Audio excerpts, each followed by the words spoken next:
Thank you very much. Thank you, Digitech, for inviting me to be here today. I'm delighted to be on behalf of Frulact team. We have a very short experience with demand-driven methodology and the software. So we just finished the project. We are very happy with the results of the project. And thank you, Manuel, to inviting me to share with the team the results. So I would like to explain a little bit what is Frulact. We don't produce yogurts. Usually we are connected to a yogurt producer. We are not a yogurt producer. We do ingredients to the yogurt industry. And then I will go to the project in a holistic approach, not in deep detail. And then I will share with you the main achievements and how the change process was in our case, and at the end, what is the added value that this kind of projects remained in our company. So we are an industrial company, a family-owned company, founded 32 years ago in a garage, as I told to Eric. And since the beginning, the founders of the company realized that they need to grow, they need to export, they need to be international in order to survive. Our mission today is to be global and to be on top of our industry, one of the three main players worldwide. And we want to be recognized as the most innovative company in our sector. As all the other industries, we need to be innovative. We need to be different. We need to differentiate from our competitors. We do the same, and this is we invest a lot in this specific topic of innovation. We have specific teams to redesign and to anticipate the customer needs. We have three main business. We have the fruit preps, the ones to the ingredients that goes to the yogurts, to the ice creams, to the pastry. Yogurts represent more than 80% of this portfolio. We have flavors. It's a much more lower business.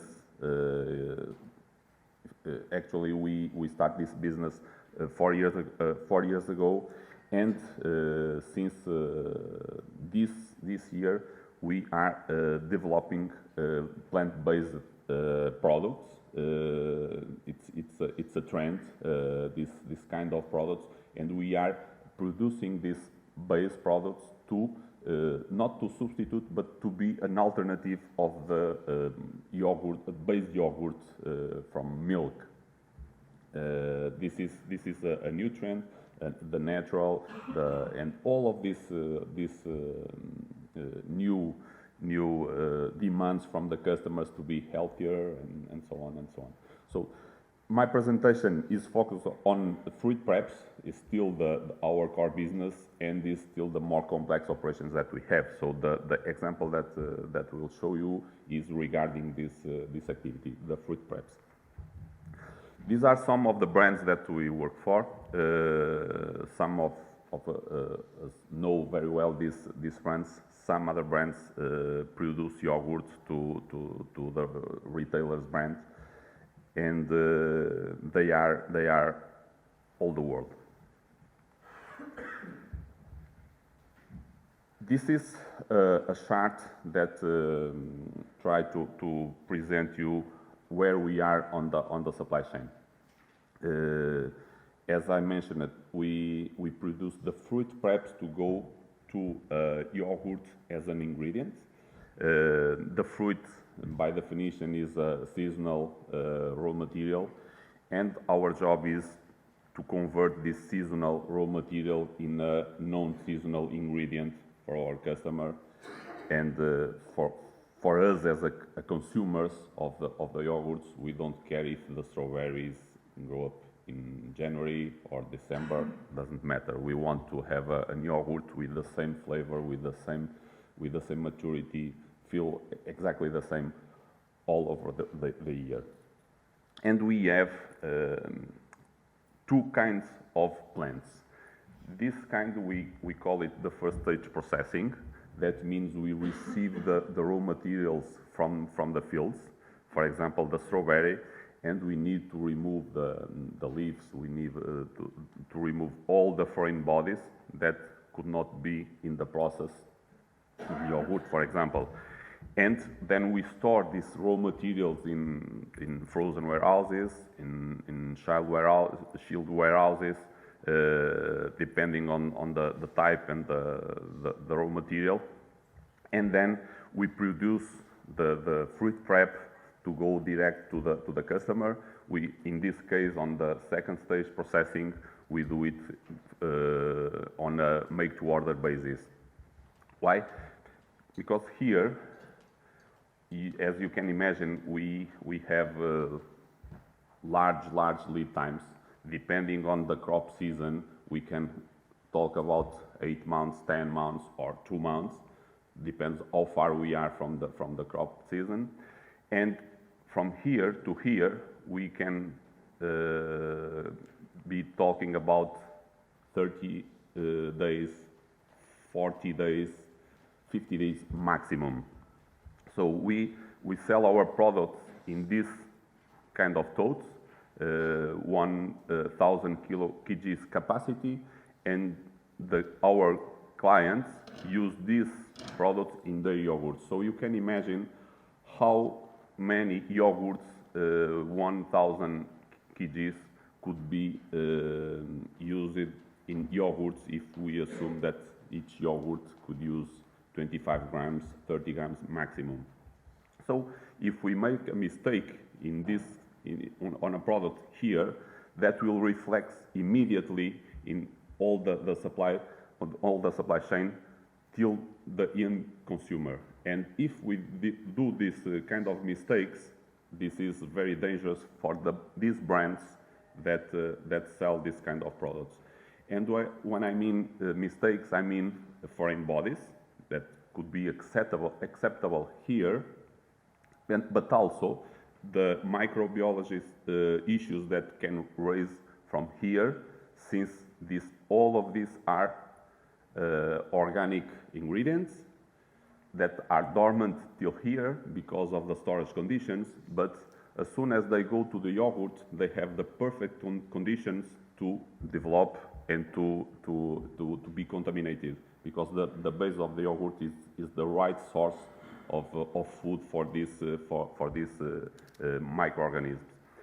So this is our supply chain, and this is a very summary of our operations. So where we are, we have 8 plants, 3 in Portugal. We have 1 in France, 2 in Morocco, 1 in South Africa, and recently 1 in Canada. We source from 35 countries, 200 different SKUs of raw materials coming from very different regions of the world. And we sell, or we export these products to 32 countries, split it in 800 different SKUs. When we talk about different SKUs from, for example, strawberry, the fruit prep strawberry is quite the same, but each customer wants his differentiations between them, adding their specific flavors, adding their specific sizes of the fruits. So they want to be different from other competitors because they know that this ingredient will make the difference when mixed within their base. We are 700 employees in all factories, and our main offices are in Porto, in Portugal, where it is our first factory built 30 years ago. As in all industries, the customer is the king. In our case, is effectively the king. The power that they have against us is unbalanced, and we respect that. And at the same time, for some of our suppliers, the power is on the side of the supplier as well. And I usually give this example. If you imagine a pineapple yogurt, usually we see crushed pieces of the pineapple in the yogurt. We can see small cubes of the pineapple on the yogurt, but if you look at the shape of the pineapple, it's not a perfect cylinder, but the supplier of the pineapple sells these perfect cylinders in boxes, and that is their main core business. And the remaining parts that remains of this perfect cylinder, they sell it to industries like ours or juice companies. So when we go there to negotiate this kind of raw materials, this is not their core business, and they just tell us, if you want to pay the premium price to have the perfect pineapple, you use that. If you want to have that price, you need to use this co-product, and it's the right product to use in your industry. And if I use the perfect pineapple to be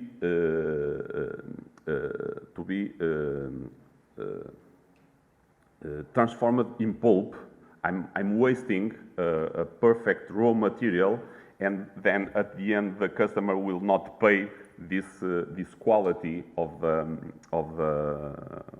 raw material. So we are in a very difficult situation balancing the quality of the raw material, and in sometimes this quality of the raw material, it's more exigent than the core business of the raw material. If you think about the sherry, if you think about this kind of raw materials that by naturally they give with foreign bodies, but here we cannot have this such of foreign bodies. We accept a leaf in a sherry when we heat it directly, but we don't accept a leaf of a strawberry in yogurt. Okay? So, as everyone, we struggle for differentiation, as our customers do, as our suppliers do, as our competitors do. More and more the bill of materials have specific ingredients, very, very specific ingredients, and the trend here in this industry, as all food industries, is to becoming more and more natural, no additives, but at the same price or cheaper. The shorter product lives, it's a consequence of these natural ingredients. If we have natural flavors, we lose the capacity, the power flavor of the raw material. If we have synthetic flavors, we can have the same characteristics of the flavor for 1 year. In this case, we can use the raw material maximum within 2 months. As we have been discussing here, the forecast accuracy is lower and lower and lower.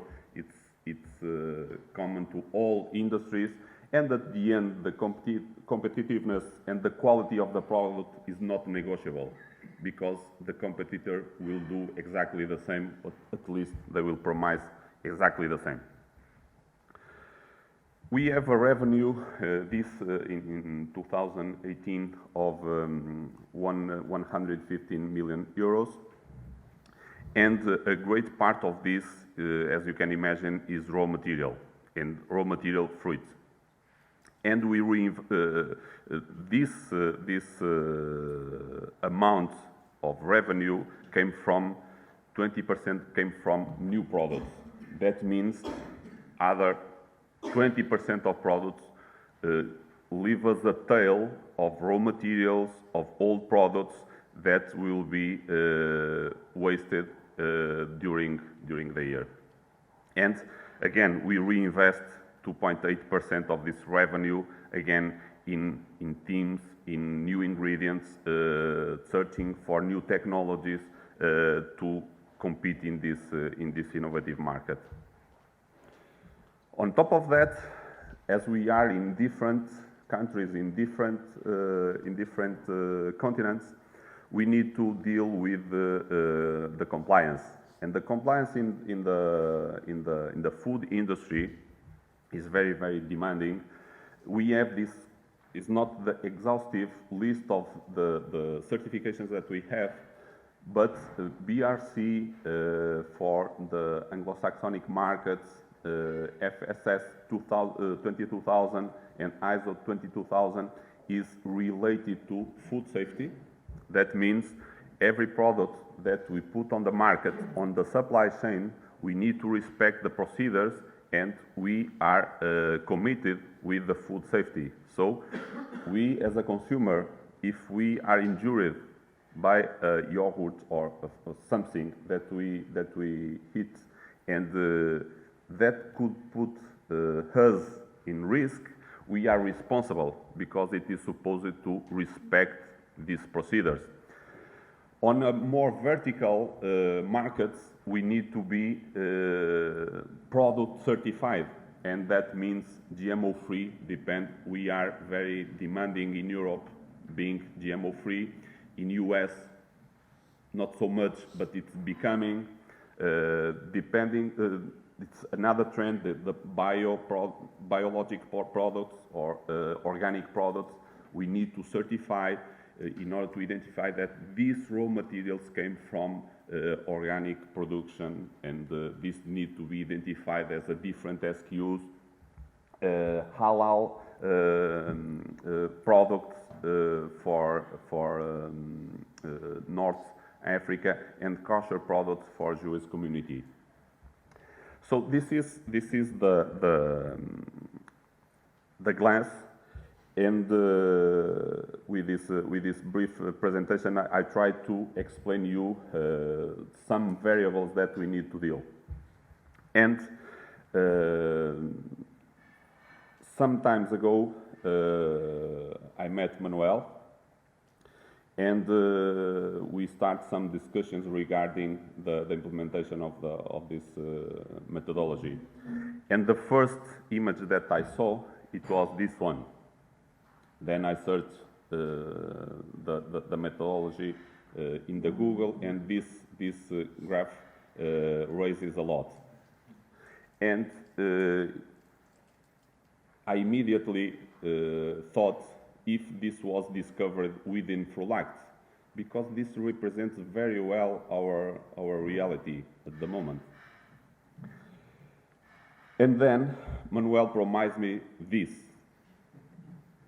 And we was working a lot in algorithms, improving, and believing that our operational process, it was good enough to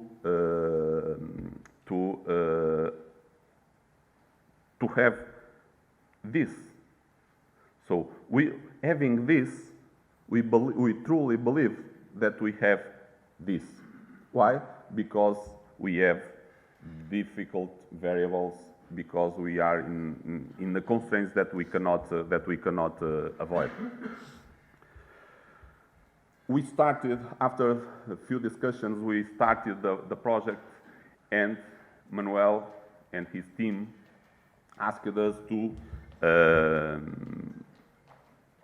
identify our operational model, and it was as always, driven, forecast driven.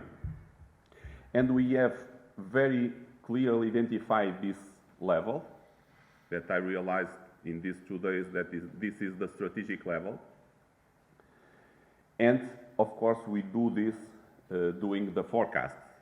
And immediately, to avoid shortage in raw materials, mainly for the raw materials that we need to source during the crops, either we take positions before the crops, or we can have situations where after the crop, all the raw materials are already taken by other industries.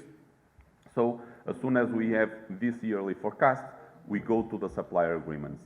What happens is, then we revise this forecast in every 3 months. Actually, we revise it every month, but every 3 months we reevaluate what is here and what are the agreements previous made. And at this time, we start to issue purchase orders in order to protect 3 months of forecast, or in order to protect all the fruits until the next crop. But at the end, the customer orders, and we need to make to order to these customer orders, the lead time and the order time is 1-3 weeks. And at the end, we realize that this is not exactly the same as we thought here, and here we are being completely different what was decided here and more ever here. And my background is from IT, and since from the very beginning I developed some algorithms to resolve the MRP algorithm. So I tried once, and at the end I was very, very proud of my results, because they can calculate perfectly what is the demand for this forecast. So I can calculate precisely, month by month, what is needed. And this is, in 2000, you can imagine, this is a huge step in a young organization that is growing, that don't have very good tools, but and even to implement an ERP at that season is not easy, because there's no much ERPs implementing MRPs, and they are expensive. And sometime after, we realized that maybe this is not perfect enough. And then Philippe was in the team, and it's turned to Philippe to develop the second MRP version. And we tried to implement new variables in the algorithm. And these variables represented, or we tried to represent, the constraints that we have in all operations, mainly on the production shop floor. And we redo it again, and we redo it again. Philippe, you made 3 versions of this, and in 2008 we are tired of developing the MRP algorithms, and this has 2 problems. Because as it is made inside, people think that change this algorithm is asking today, and tomorrow the results should be as they expect. And in 2008, we decided, because of the internationalization program that we had, we decided to implement an international ERP, and we decided to implement SAP. And finally, SAP comes with an MRP algorithm, and it's broadly used, so we expected to use finally the right MRP. And we implemented we implemented the MRP in SAP. We assumed some important variables in the master data of SAP, and some months after we realized that the MRP are not working anymore. But at least we learned a lot regarding MRP algorithms. So another guy came and we developed again our MRP system. And what we realized during this journey of developing new MRP algorithms, we realized that when we design and when we program this to the perfect world, as been mentioned here today. But I think the biggest mistake is that the key variables that will influence the MRP algorithm will be frozen because people look at the variables, they feel the information or the master data, and they don't want to see it anymore. And sometimes, due to the lack of better information, they made assumptions. And even during the demand-driven MRP process, we made some assumptions. Why these days of lead time? Why this quantity? Back to the MRP issues. So after these years developing new versions of MRP algorithms, trying to fit the changes of the organization, we felt that something is wrong. And we start to heard about the demand-driven MRP. But how to implement it? Are we going to redesign it again? Is something that we can take it from the shelf and implement it? And that was the season when we met Manuel and CMG team, and we discussed it. And Manuel, I need to confess you, from the first day, I was very convinced that we will implement it. But I tried to bargain with you and challenging you how you will implement that.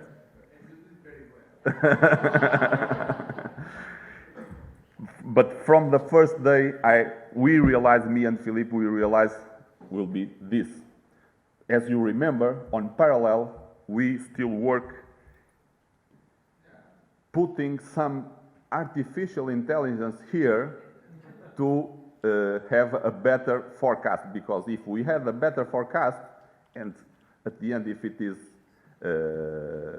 with artificial intelligence behind, will be a very good excuses for these differences here, okay? And you remember that. So we made in parallel this assessment with Manuel. At the same time, we put this the way how we put the forecast in the system. We evaluate with the other company, and at the end, the results. These guys will be implement other algorithms to do a better forecast. And the key point of Manuel is the decoupling points on the MRP system. And again, from the very beginning, we were convinced that this is the approach. Of course, the service level actually is not a big issue because we did it well. Again, the customer is the king. But we did it well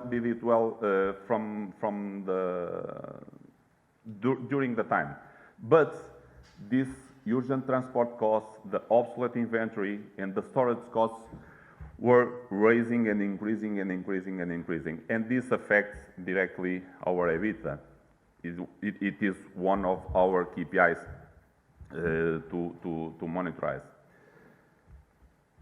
And after the first assessment, Miguel shared with us this graph, telling us that 60% of our inventory is too much. And I said, but be aware, because some of these raw materials are raw materials that we need to buy it because of the crop, otherwise we lose the opportunity to have it. And we, after some discussions, we decided to implement it in 6 plants. We still have these strategic purchases out of the scope. That means we need to anticipate what we need to negotiate with our suppliers, and we need to protect that in a different approach. And we are working on that. And the promise is still be very, very nice. So we reduce the inventory in 3.6 million euros, which is a very, very significant number for us. And with this number, it's easy to convince our my teammates at the board of directors to invest in this project. So what we implemented in the operating model that we decided, and we realized, is to keep this as is. So we will take care of this later. We are still doing this mainly to identify new products that come into the portfolio.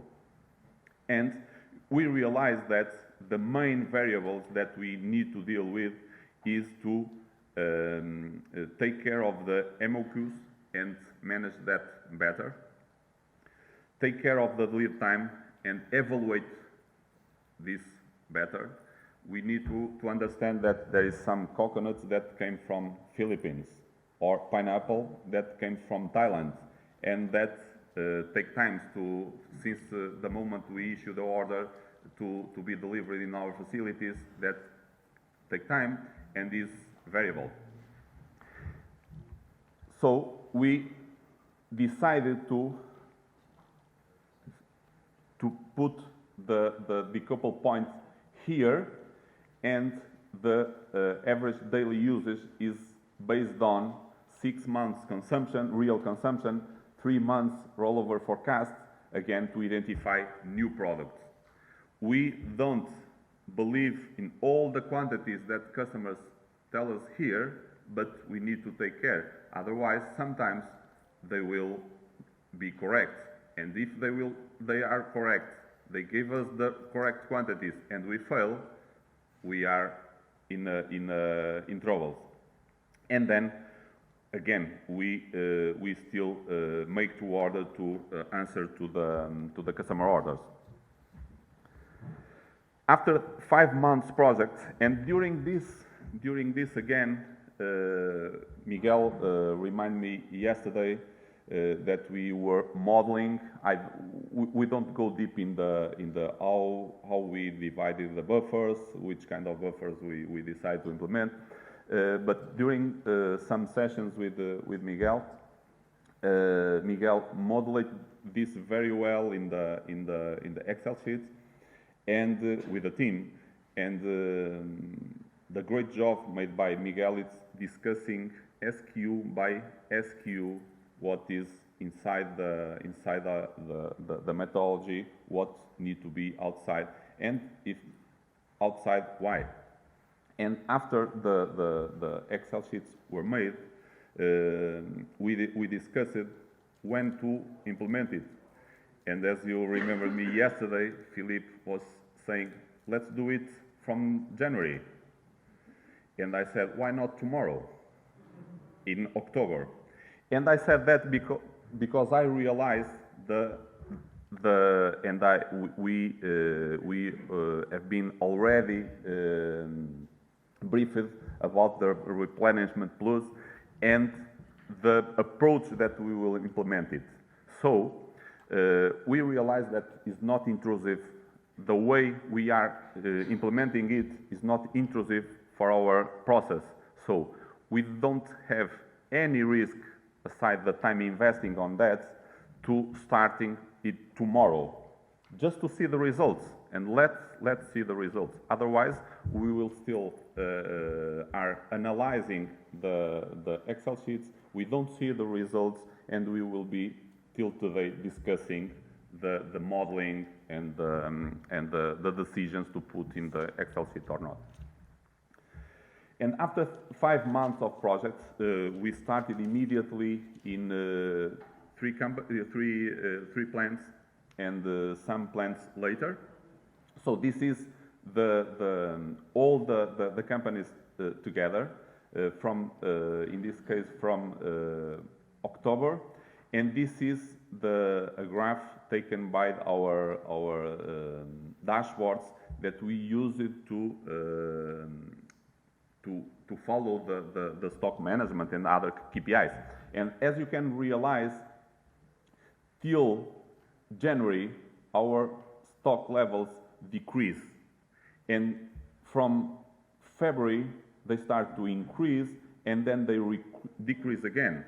And we started implementing this project in October.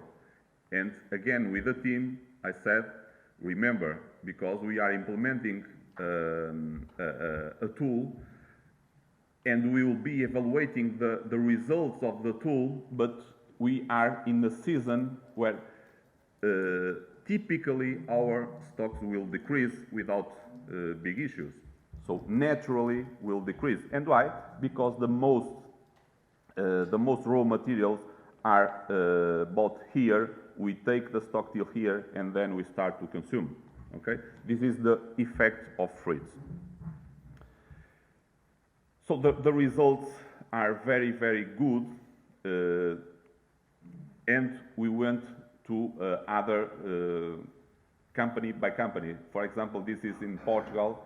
We have around 5 million euros in inventory, and this is all the buffer trends and all the quantity of the raw materials was in blue, and then came to green. The same here in France. South Africa, we started it in December. This represents from the beginning of the implementation, and Canada as well. So these numbers are not exactly numbers. And why? Because I'm discounting the effect of the normal decreasing of our stocks. So what I can identify as a direct impact of the methodology is 2 million inventory reduction. And I discussed it with my CFO when I was preparing this presentation, and he already felt this impact on the cash flow, and I asked him, tell me what is the impact on the working capital related to the implementation of this project. And he said, you can tell that 1.5 million reduction of working capital, it was directly related to this. And at the end, what I call it is the butterfly effect, when seems that all the variables start to align to have good results, not only on this direct impact, but here the quality of the stock. I don't mean only the ones in red, the ones in green, and the ones in blue, but also we start to realize that we have stock, rejected stock in our warehouses, and we mix it up with everything. And for example, some stock that we need to deliver again to our suppliers were in the warehouse, consuming costs, and we start to clarify all of these situations. Even the interaction with the shop floor increased, and the noise between the customer service and the supply chain, this kind of noise reduced it a lot. So at the end, and this is taken last week, we see that this huge amount of inventory reduced, and this the green increased. Again, this was our reality.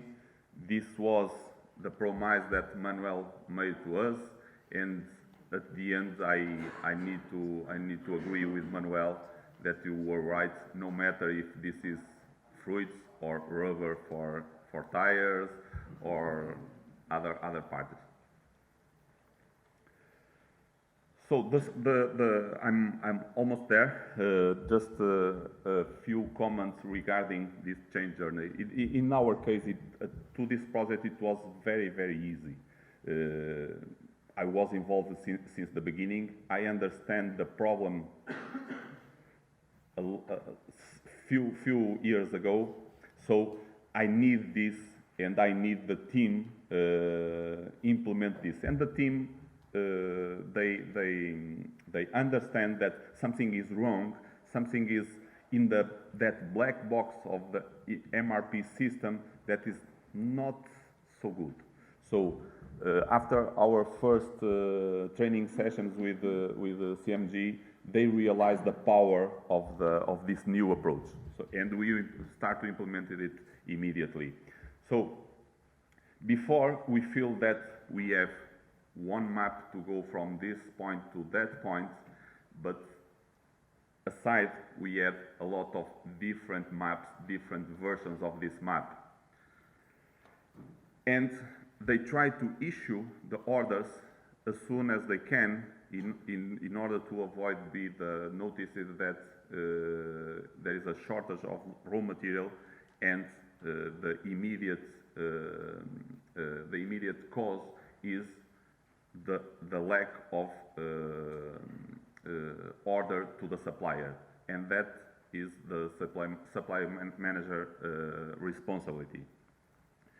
During the implementation process, and that was the reason why I said let's implement it tomorrow, is the same. I can keep the old-fashioned map, but I will use the new GPS, always trying to compare these results and the other results and see if I feel comfortable enough to go. And we felt this fear of the new truth. Miguel, you remember one system telling, be aware, in 2 months we will be red, so issue the order, and Miguel saying, no, 2 months is a lot of time, so you are in green, you do nothing. And the supply manager fearing if they will fail, they will be the responsible. And then we made this strong support for them, and our support as well, to give them the confidence enough to make mistakes, because we understand the power of this.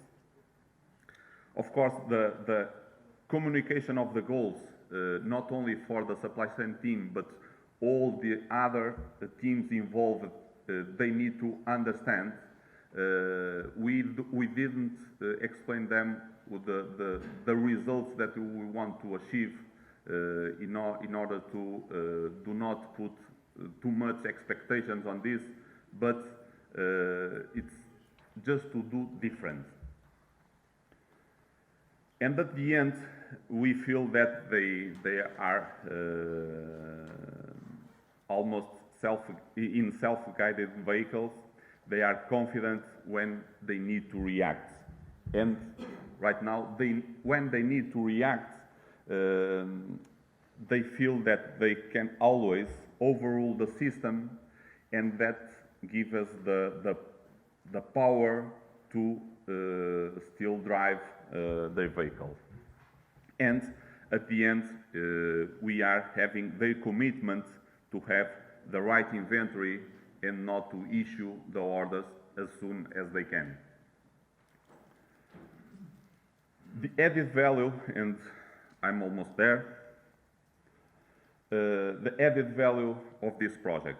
This triangle of having a methodology, having a team that knows very well the methodology, this is the consulting team, and the software that supports the methodology and the consulting team, it's a strong tool and is very confident for us. If something of this miss, we will rely only on the consulting team, we will rely only on the software, and how the success will be how we can interpret and how we can use the better as we can the software. And if this is not supported by a methodology, it's hard to train the people. So today, when we have a new employee coming, we just send them this methodology documentation is worldwide accepted, and this is the foundation to implement something in Frulact that is related to demand-driven. We have no more Excel sheets to support this kind of decisions. We understand what are the key variables, and if the key variables are under control or not under control, we understand what we need to do and which is the exact point we need to fine-tune, and do not put in cause all the system. And when they need to react, it seems to be an organized chaos. They are in a hurry, but we feel that they are going in the right place. What we need to do more, we need to understand the real power of the methodology and the real power of the software. We need to fine-tune to improve continuously. So at this moment, we are in that honeymoon of implementing a new methodology, a new software. We are having great results, but we know that this do not last forever.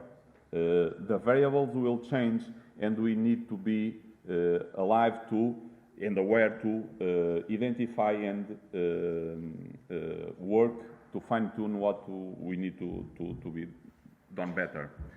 And we need to understand how to deal better with the shelf life and these crop seasons, how we implement it on the model, on the software, but it's something that at the beginning of projects, those are the kind of exceptions used to postpone the project, and we keep it to go ahead and take care of that along the project. So those are the next steps. And that is my presentation. Hope you enjoyed as I did during these 2 days, and thank you very much.